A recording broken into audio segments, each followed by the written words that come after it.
The Galactic Council had heard the whispers for cycles. Tales of a species from a backwater world called Earth, creatures who refused to die when they should, who fought with a ferocity that defied logic, who turned their own fragile bodies into weapons of war. The stories painted them as monsters, savage beasts wrapped in soft flesh. Ambassador Thecnor of the Zephantine Confederacy had dismissed such tales as propaganda. Surely no species could be as terrifying as the rumors suggested. When humanity petitioned for council membership, Thecnor volunteered to lead the evaluation committee. He would prove these humans were just another species, perhaps slightly aggressive, but nothing the civilized galaxy couldn't handle.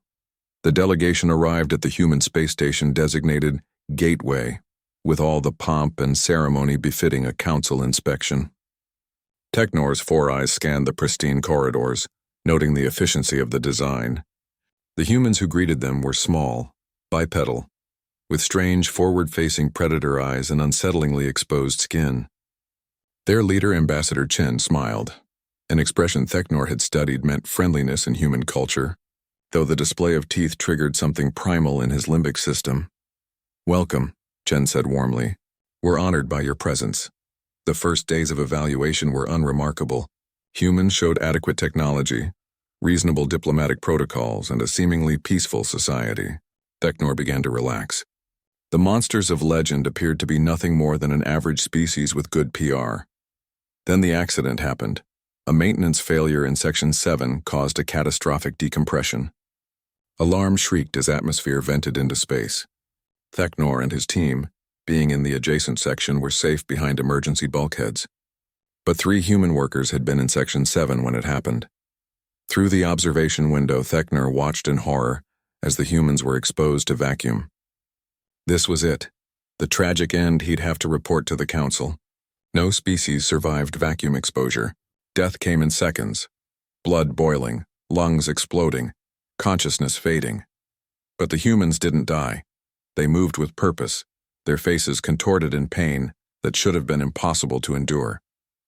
One woman, her skin already showing signs of tissue damage, pulled herself hand over hand toward the emergency panel.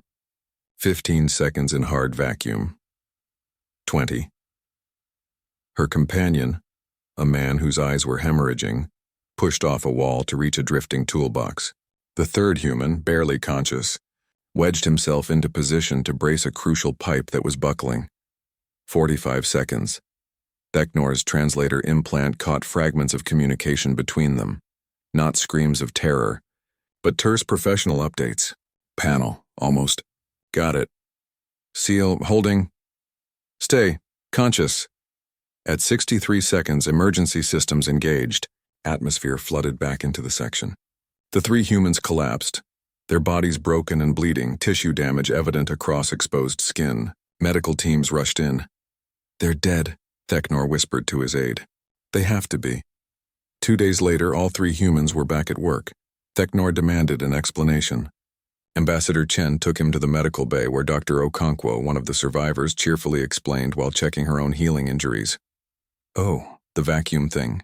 Yeah, we can survive about 90 seconds if we don't panic. Trained personnel can push it to 2 minutes. The movies get it wrong, we don't explode. Just hurts like hell and causes some tissue damage. Nothing modern medicine can't fix in a few days, but the pain," Thecnor stammered. "The cellular damage. The trauma. How did you function? How did you think?" Dr. Okonkwo shrugged. A gesture Thecnor was learning meant casual dismissal. "Adrenaline is one hell of a drug.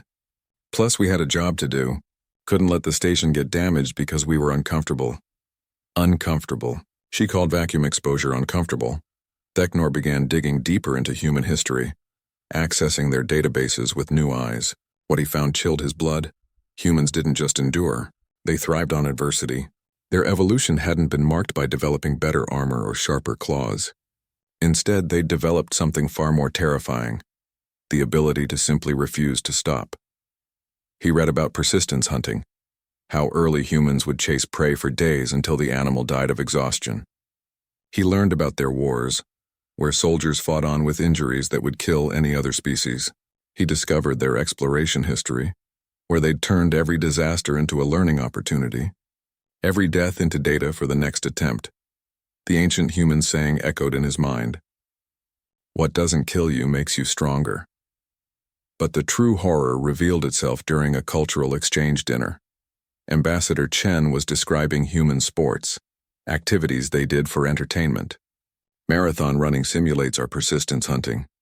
Boxing and martial arts let us practice combat. Then there's ultramarathons where we run for over 100 miles, or free climbing, where we scale cliff faces without safety equipment. Wait, Theknor interrupted. You deliberately put yourselves in danger? For fun? Chen smiled that predator smile again. We get bored otherwise. Comfortable makes us restless. We need challenge, need to push ourselves. It's just how we're built. Theknor finally understood. The stories had called humans monsters, savage, violent, unstoppable. But the truth was far worse. Humans weren't monsters. Monsters could be understood, predicted, defended against. Monsters had limits. Humans were something the galaxy had never encountered, a species that had weaponized suffering itself.